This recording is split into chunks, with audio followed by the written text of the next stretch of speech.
You're listening to the Recovered Life Show, the show that helps people in recovery live their best recovered lives.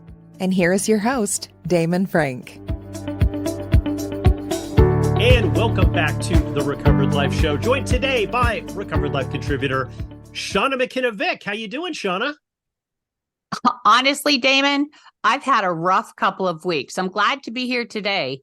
When I think of our last podcast from a couple of weeks ago about accepting life on life's terms, I had to listen to it a couple of times and listen to myself and remind myself just about how to accept the things that are coming down, because, you know, we shared in that podcast that we got to accept it, but we can still be joyful and learn from it. So that's how my couple of weeks have been. How about you? You know what? It's funny that you mentioned that. I re-listened to that as well, because I've had a couple weeks like that too, where life does not work out like you had planned it to work out. And that whole idea of letting go, I think it's such a good episode. So if you have not listened to that episode, go back and listen to it. It's really, really good. So I'm assuming, Shauna, you applied everything that we talked about and things turned around. Not have turned around with the result that I wanted, but they certainly turned around for me. I was able to say, okay, what can I learn from this situation or this experience, and how can I apply it to my next one? And, you know, some days you can just be a 2 and sit there and be like, I'm just going to doom scroll on my phone and I'm going to let myself feel like crap. And then you just pick yourself up, right? You still have the emotions to go through. But I definitely can say, you know, today I feel like $1 million. You know, I think that's the hardest thing for me is, like you said, it's okay to be a 2. It's like, for me, a lot of the times if I don't see the immediate change, I get very hard on myself. I double down on my thinking, right? And it is that being able to kind of hold in place, because bigger things are happening that I might not know about, right? And always, if I could stick in there, it's always worked out for me. And I know you have a similar experience. Definitely. You know, Shauna, I want to talk about change here. We're doing an episode today on why interventions don't have to be an ambush. And, you know, look, in pop culture, we have that show Intervention. We see things on TikTok, on Instagram, all the time on social about these really ambush interventions where people are crying and screaming and running out of the room. But really, interventions aren't like that, right? You are an interventionist. Most interventionists don't go like that. And they don't have to, right? Well, that's exactly it. They don't have to. And really, when you look back at what it means to intervene, I looked up the definition, you know, mediate, arbitrate, conciliate, negotiate, act as peacemaker, act as intermediary. That's what intervening is. You're intervening in someone's life to help them make a change. The addiction community have taken over the word as intervention. So anybody hears it and they're like, oh, I can't even call an interventionist. I don't want my family to have to go through that. And that's not it at all. Interventionists are there to help the families figure out what's next. You might not need a full intervention. You might just need some counseling or from family coaching or a link to somewhere or some treatment planning. Not every phone call to an interventionist. Like if someone called me, I wouldn't be like, okay, well, we're going to do a full-on intervention in the invitational style. It's a 6-month contract, which is how we do it as a RISE interventionist, because change doesn't happen just in the, hey, let's meet everybody in a hotel room and give the person of concern their ultimatums and then it's over. That's not how an evidence-based practice works. But to intervene, to make a phone call and say, you know, we're struggling with someone in the family, what would you suggest? Or perhaps they've said, I want to go to treatment. And so you don't really have to ask them to or invite them to, but you don't know where to start. They already know they need help. So making the phone call to intervene on behalf of someone I think people they're prohibited from doing it. No, that's the wrong word.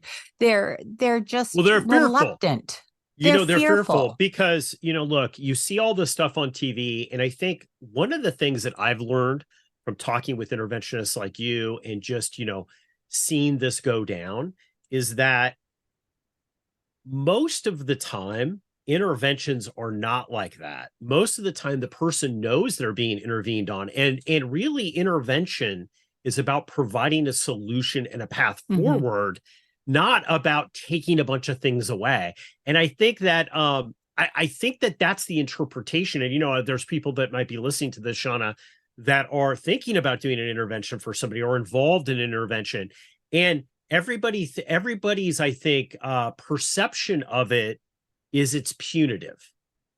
Right. Really, interventions aren't punitive, right? Can you explain that a little bit? Well, the original model, so the Johnson model of intervention, it seems punitive because the family comes in, they tell them how much they love them, and then they say, we're worried about you and you have to go to treatment. And if you don't, we're going to withhold all that love from you, right? Or we're no longer in your life.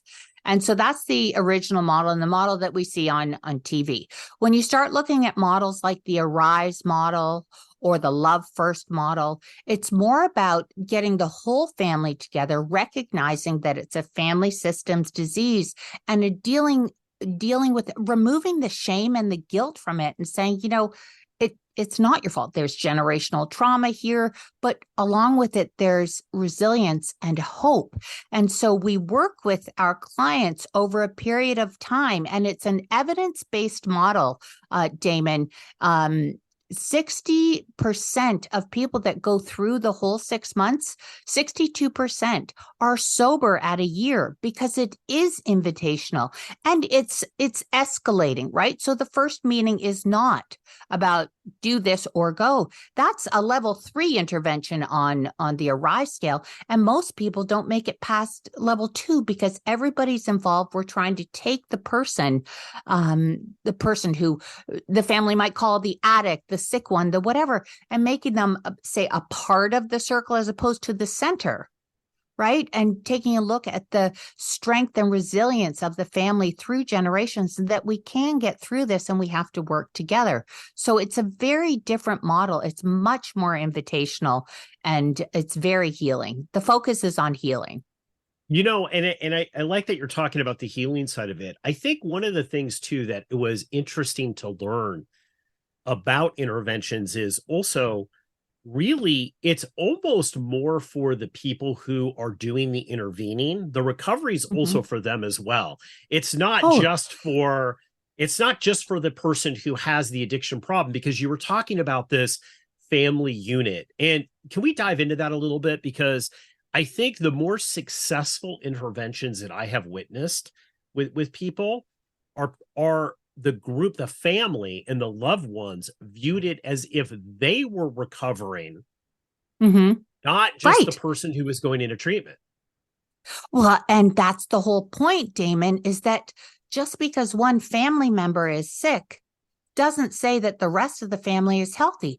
We have adapted to them. We have enabled them. We have put them, we have our own issues. That's why people do have family therapy or do things. We all have, especially if there has been some generational trauma. It's the body keeps the score is a book that talks about, how our bodies and our lives can reflect that. And we see patterns. So in our model, we go back a few generations to look at, some of the challenges that they've had, but also how they've overcome them and the strength and the resilience that the family has. And, someone in the family may be struggling with mental health, and we're able to sit there and say, okay, so we'll recommend that, maybe you start therapy as well. And so the whole family is healing, because nothing changes, Damon, if you just send someone off to get treatment and they come back and there's been no healing or change in the family.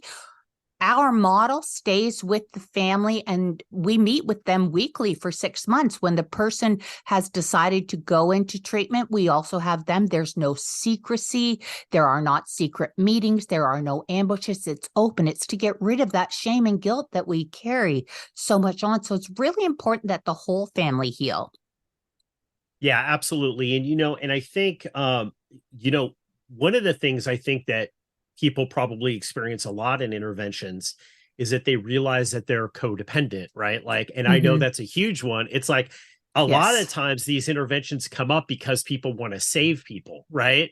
And they realize these inappropriate boundaries. Of course, you want to save a loved one and you care and you don't want anything to happen to them, obviously, right? But it's these Right. boundaries issues. Can we talk about that a little bit? Because I think this is interesting for me because, I don't think, in the people that I have worked with, especially regarding peer support and coaching, just my Mhm. own experience as somebody that's in long-term recovery and knowing a lot of other people that are in long-term recovery, rarely do you have people who are alcoholics or have any kind of drug addiction that don't have some sort of dysfunctional family situation or codependency situation going on.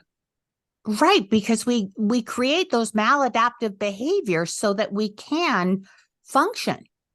We enable so that we are able to do something, or we're codependent and people pleasing because we don't want the person who's struggling with the alcohol addiction or suffering from the alcohol use disorder or drug substance use disorder to explode. So we start to, overly care for them, making it easy for them because we're afraid of that explosion. And that happens. But, I've listened to lots of different cases and casework and case studies. And, an example is someone, say the father comes and says, I'm worried about my son there or daughter, and they're, struggling with alcohol use disorder. So we start to have the family meetings. Then we start to look at, and people are starting to be honest about what they're struggling as well. And someone might say, well, I smoke a lot of pot. Right. And, oh, is that something, that, and so then they may want to change that. But then we run into trouble with sometimes, we had a weekly meeting, and the person of concern was actually drinking with the stepmom, because, and it's like, wait a second, I wonder why, but that shows, that there's sickness there. We've signed up. We're in this group, this family unit saying we want to heal.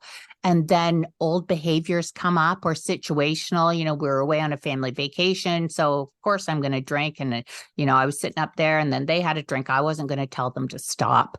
So yes, there's a lot of codependency that comes from that. But and we've talked about this before, Damon, it's almost like everybody's struggling with codependency right now. We do a lot of people pleasing. We live in this Pinterest perfect world, and we just want everything to be perfect. And so we're adjusting everything. We're adjusting who we are, and not showing up as our authentic selves and saying, you know what, I need help too. I have certain people pleasing behaviors, and I don't know how to set a boundary to save my life. Clearly, I don't know how to set a boundary to save my life because I am floundering here. I don't know how to say no. What do don't you think a lot of times, I see this a lot where people, and I think this is human nature, and I don't mean to say that anyone who has this thought is narcissistic in any way, because I think it's just human nature. If somebody has a flu around you, you're concerned for them. And then the thought will go, well, I wonder if I have the flu too. And I see that with alcoholism a lot, is that a lot of the times families want to do a hard intervention, make it all about them, make it you do this or not, because they don't really want to look at their own behavior. Because if their son, daughter, spouse, whatever is an alcoholic, what does that mean about them? What about their drinking, right? They don't want to question that there's anything wrong with them. And sometimes there's not anything wrong with them, but they're not a dysfunctional drinker, don't have alcoholism or anything. But do you see that a lot too? It's like families trying to deal with, and I think that's where the drama comes in. Like you see, it's like families trying to deal with their own crap. Like they come from three generations, Shauna, of alcoholism, and finally their son or daughter or something is now going into treatment. It kind of is one domino that hits their whole life, knocks over everything. Right. And, when you have someone, a family member suffering from alcohol use disorder or drug substance use disorder, there's often a lot of trauma and chaos that comes. So people actually like the show Intervention because a lot of people thrive on chaos and drama. You see it out there. You see it in videos just generally, right? So you see a lot of people thriving on. we need to eliminate that. That's what our model does. Our model eliminates that. It is about the family healing. That is why everybody, comes together, recognizes we have a strong family recovery message. We work with everybody's healing. And, yes, it may surface that, I'm using pot to self-medicate.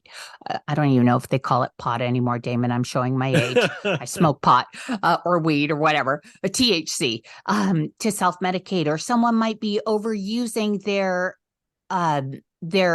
ADHD medicine, right? And so, yes, it can surface that, but that's why the whole engagement is centered around healing, strength, resiliency, getting rid of guilt and shame and blame, so that it's a place where people can say, I think I'm struggling, or not say I think I'm struggling, but just have an opportunity to reflect, to self-reflect, and decide if they want to do something as well.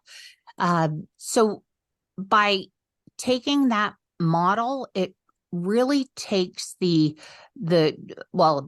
shame, blame, and guilt. Getting rid of that is really, really key, because what you don't want is the resistance to go. You want it to be invitational and to invite them and say, okay, would you like to go? Because people that are just sent to treatment often drink within weeks of coming out because they never wanted to go in the first place. They just wanted to get people off their back. By meeting weekly and having weekly goals as a family and focusing on family recovery and taking them out of the circle, reducing the chaos and drama that's going on, it allows them to make their own decision. Yeah, and like evidence shows that if it is their own decision, they have a much greater chance statistically of staying sober for the long term.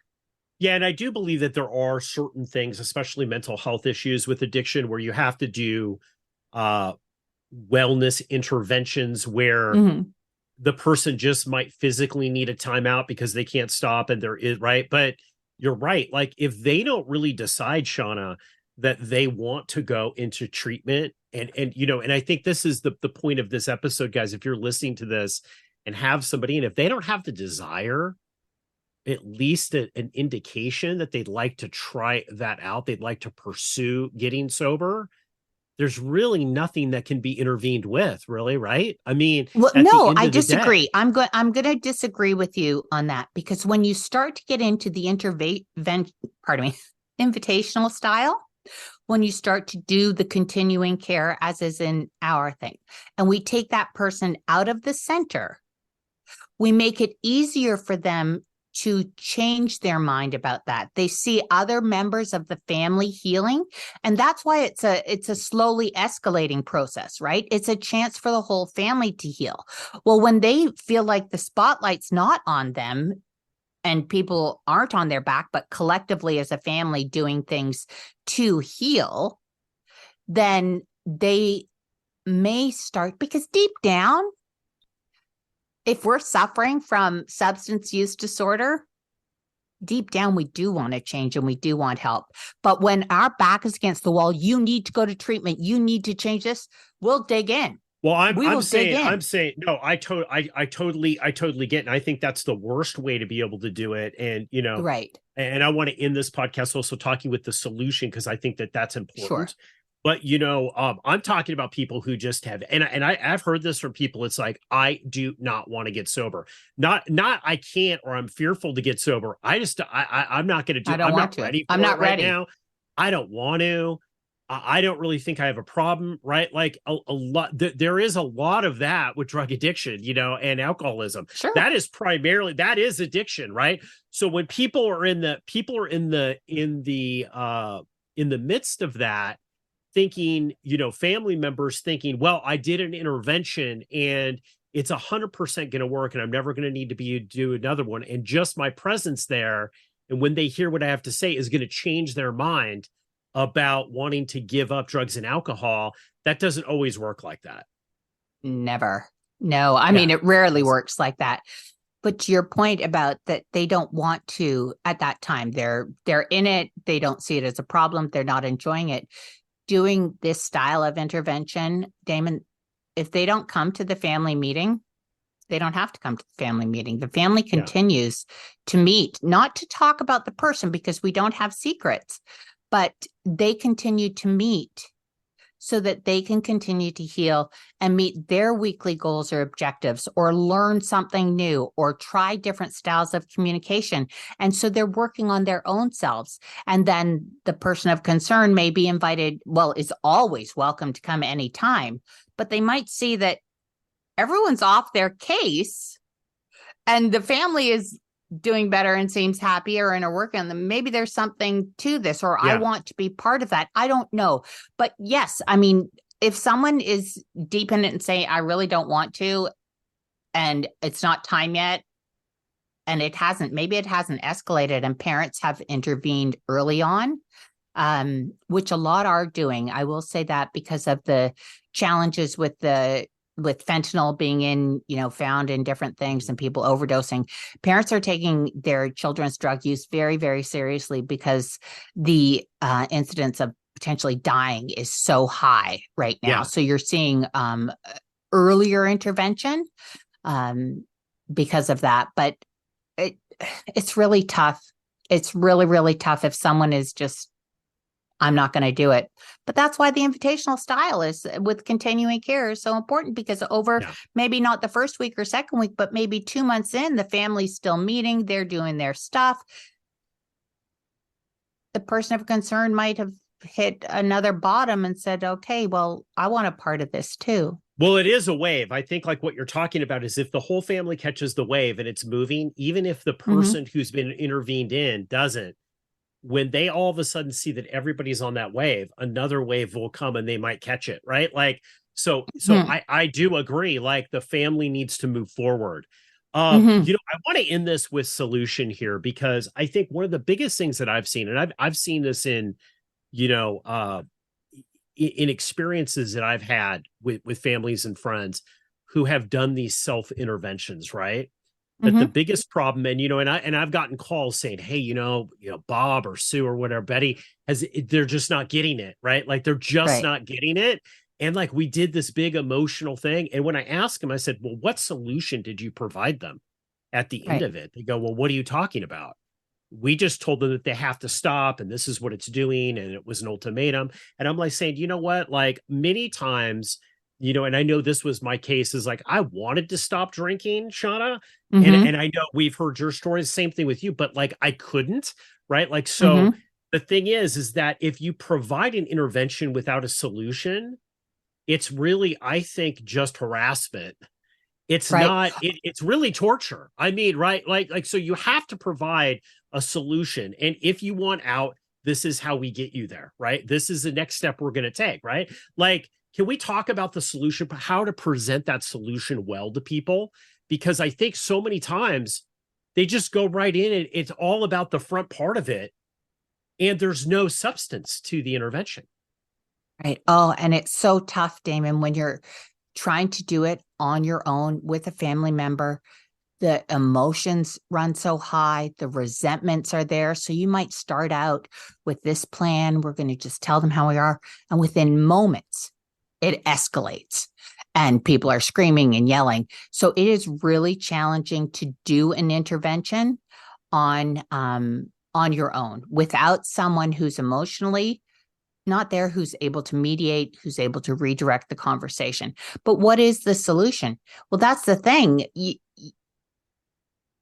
How do you know what's out there if you're not talking to a professional? I mean, I know for me, I'll do 15 or 30-minute consultation calls. And, that is just for free, because I just want people to, who don't know what to offer their family to be able to find out. You do a quick Google search of how to get someone to inpatient treatment. Well, there's a lot of ads that may pop up, call us, and treatment planners that might not be the right type. I always say go to the second or third page because there are companies there. But I don't think I don't think I can give you just a straight answer, Damon. I can't say, well, this is the solution. They need to go to treatment, because maybe they need to do intensive outpatient treatment somewhere locally and stay at home, or partial hospitalization, or maybe they just need to be stabilized and go to detox and then have a plan that's created. Yes. So there are so many options on how to, what to offer. Also, escalating stages and different levels of treatment depending on where the person is, because we've talked about the stages of change in a previous podcast. If they haven't moved forward enough in the stage of change, like where they are, like wanting to do something about it, nothing you offer them will work. Absolutely. But if you offer them nothing, nothing's going to happen. And I think Right. this is the offer big them thing, my number. Yeah, I mean, exactly. I'll talk to anyone. I'll talk to a family member. I'll talk to someone suffering. Honestly, just call someone. Well, that's why I like that's why I wanted to do this and talk with an interventionist, right? About specifically what interventionists do, because there is so much confusion about it. Mm-hmm. And I like this about, like, the interventionist helps package the solution and then shows you how to get them there in the most effective way, right?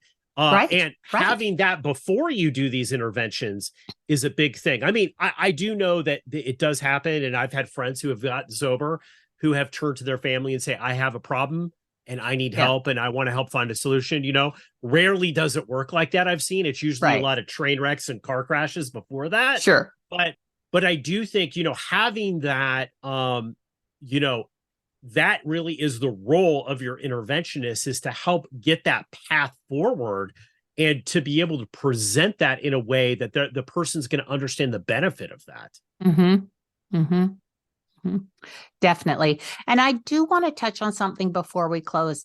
To intervene with someone who's sick with alcohol use disorder, we all know that, but someone may be suffering also from mental health and mental, what's the opposite of mental wellness? Impaired mentally and struggling with depression and can't figure out what the solution for that is. We work with that as well, Damon. We're resources for that. I mean, I just took a client. Well, I didn't take them. I arranged for them to go to an inpatient place that is mental health specific. So for anxiety, depression, cutting, and, those types of, because they were suffering so badly that they needed some inpatient treatment. So, we are familiar with all behavioral health solutions. We research, we visit places. I go on professional visits. We know what to recommend. So I don't, if people are suffering from mental illness, then we can help with that as well. And I just wanted to put that out there because it's not something we talk about a lot. We're always talking about alcohol use or substance use disorder. Absolutely. And I think that is so important, is that I see this is one of the big flaws of peer support, and being a huge 12-step fan. And I know you are as well. One of the big missteps, I think, is that it's a cure-all for everything, right? Like one thing is a cure-all for everything. And I found that not to be the case. And sometimes just, I've even recommended to people in 12-step groups who are having a hard time staying sober, that maybe look like they have something else going on, like bipolar disorder or something else. Like there's other things going on that they need an assessment, that it's fine to go out and get an assessment, and this is the thing. Like, I've had people tell me, it's like, oh, I think I need to get assessed. And I'm like, yes, you do. Like, even if you don't agree with the assessment, it's good, because if you hear that assessment 3 or 4 times, get one. So, one, medically, you're okay, right? Like there is a huge danger of coming off of drugs and alcohol, especially alcohol. Huge danger. We've had shows on this where people have almost died, all this kind of stuff. So I think detox is so important. It's like so important. Medically supervised detox. It's not even just so important, it's necessary. Absolutely. This has been a great episode. I want to real quick. Oh, sorry. Go ahead. No, it was back to what you said about, once you take away the substance use and you're starting to heal in your brain and in your life and your behavior patterns, you really have a chance to take a look at, where is my mental illness or wellness and how necessary it is to address those, because they've been hidden by the alcohol use and the substance use. And so now there's a chance to heal. And no, the 12-step, the rooms don't heal everything. We still need to address some of that, not some of that, but once you take away the alcohol, other things that were hidden will surface, and we want to get well on every level. Absolutely. Final thoughts here, Shauna, for somebody who is maybe listening to this and they're just afraid. They've seen this whole ambush intervention thing, and they're just afraid. A little ray of hope here. Do interventions work? And what's your final thought on this? Interventions do work when done properly, when they're not the ambush style. And that would be the first question I would ask when calling an interventionist. How long do you work with the family? How do you do it? Do you have 2 secret meetings beforehand and then meet with the thing? Or are you meeting with the whole family? Tell me about your process. Is it evidence-based? What are the results from the model that you follow? And then work, and I will say Arise Interventions, the Arise Network, Family First. Those are 2 that I can say without a doubt are really phenomenal programs for interventions. You may not need an interventionist. You can, look up treatment planners. You can, there are lots of rays of hope. Heck, my number will be on here, or my email is Shauna@returntojoyrecovery.com. Shoot me an email. We can set up a call. And I can direct you to, if you're better served by a different style of intervention, or contact you, Damon. You know how to reach me. I don't want anyone to feel like they don't have someone to call, because it's just a conversation. Absolutely. Information is power. We're going to put all of Shauna's contact information in the show notes, guys. If you're listening to this, getting value, definitely share, send this to a friend. Send this episode to somebody who maybe needs that education on it, is a little afraid of what's going on in their life, and could use all of this information. Shauna, McKenna, Vick, thanks so much for coming on. Thank you, Damon. Keep the conversation going. Join Recovered Life, a community of like-minded people who are looking to live their best recovered lives. Membership is free, and you can apply at recoveredlife.us.